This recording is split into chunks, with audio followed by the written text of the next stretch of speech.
How to change sensitive content setting on Twitter. Hi everyone, welcome back to our channel. I am Bimal from How to Geek. In today's video, I'll show you how you can change the sensitive content setting on Twitter. So you simply want to make sure to watch this video till the end.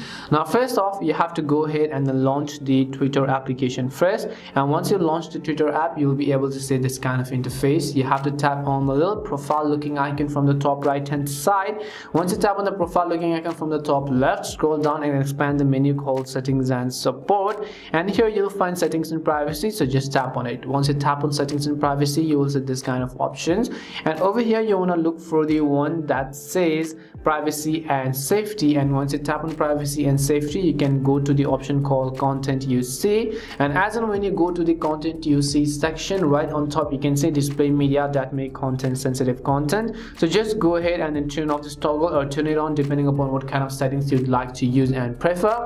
Now keep in mind that if you're using on iPhone, you may not be able to see the exact options as I'm showing on my Android smartphone. You may need to log into your browser from Safari to twitter.com and then log into your account and find those settings respectively. But that's all it takes to change your sensitive content setting on Twitter. We hope the video was really helpful, and if it did help you, then make sure to leave a like and subscribe to our channel. And if you've got any more questions, feel free to also leave them down. Thank you very much for watching till the end, and see you soon in our next video.